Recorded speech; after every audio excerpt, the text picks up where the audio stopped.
Hello YouTube, hello preppers. It's me, the UP. I am the Upstate Prepper, and today we're gonna show you real quick exactly how to preserve your long grain rice. The same process is used for your beans, winter whole wheat, and your whole kernel corn. Probably the four most important things to preserve long-term storage. So, to get started, the first thing you have to have are Mylar bags. Now you can take a 5-gallon bucket and use a 5-gallon size and put it in your bucket and store 5 gallons worth of your storage item all at once. What I've chosen to do today is I'm using a smaller bucket, a 2-gallon bucket. The reason is so I can use smaller bags. That way when I need to get into this, I can pull out one bag and I don't have to expose the entire product to the air once I open that up. I'll still have another bag in here that I can leave in here totally sealed, totally protected. You want to use, if you're using Mylar bags, it's not 100% required that you have a food grade bucket, but I would myself use a food grade bucket in case. The way you know you have a food grade bucket is, we'll see if we can get that on there.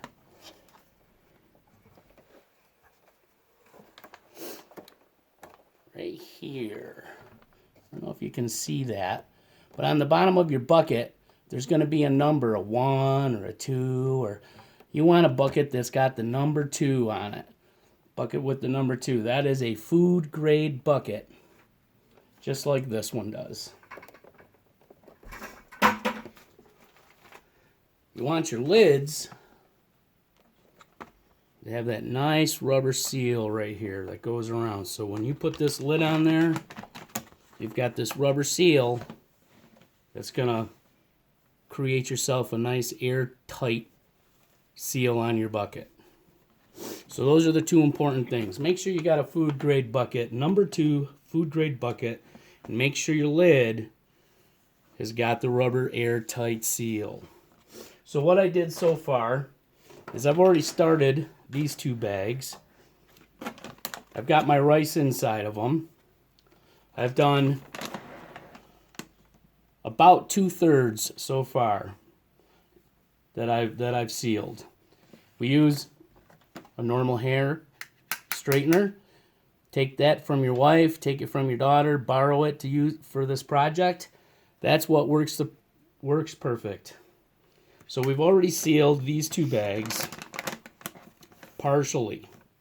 What we're going to do now, and this is the old way back before they had things like hair crimpers and oxygen absorbers.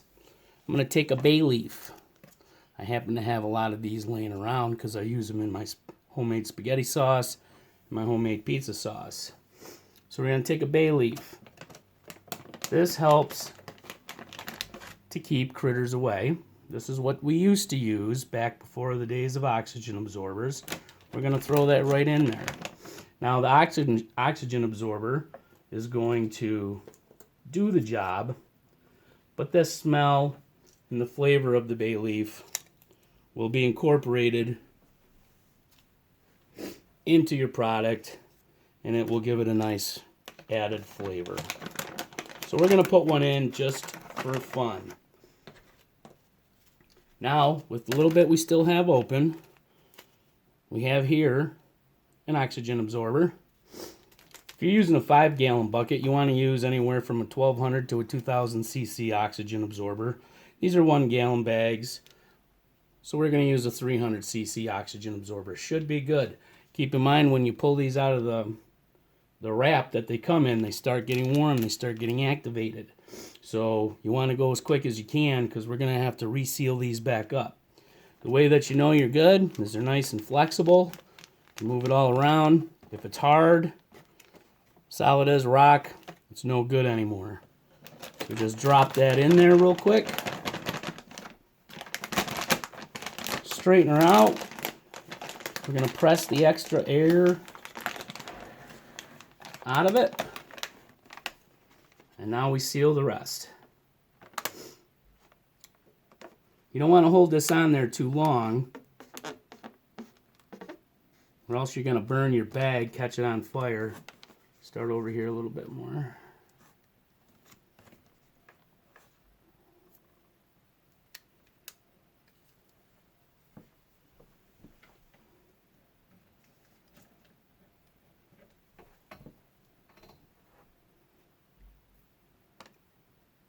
Looks like we got to get that worm back up again.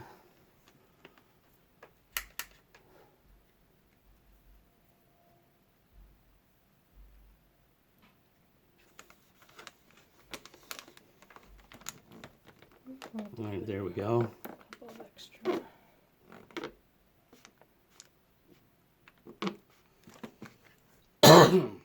Excuse me. You want to go over it 2 or 3 times. But you don't want to hold it on any one spot too long because you don't want to burn a hole in the bag. And what you're looking for are these little creases in here. That lets you know that you're getting a good seal. All right, so this bag's done. You can just fold her down. We'll move to the second bag. We did put the oxygen absorber in there, right? Just the one. Hmm? Just the one. There we go. Press it down. Get the extra air out. Now this does work better with 2 people. You can do it by yourself, but it does work better with 2. A little bit easier. There we go. That's a nice seal.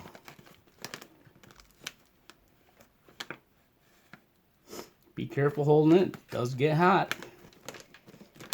And there we go. That's going to go right on here. We do have these Mylar bags labeled. So when I pull it out, I know exactly what's in the bag. And then we're going to label on the bucket what's inside of it also. We'll take our top. In a second, we'll take a rubber mallet. We're going to mallet that thing on there. And it's going to be sealed. And that's going to be good for at least 25 years.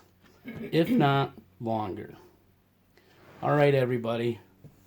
This is how you Mylar seal your rice, your beans, your wheat, and your corn. I'm the Upstate Prepper, and I'll talk to you people later.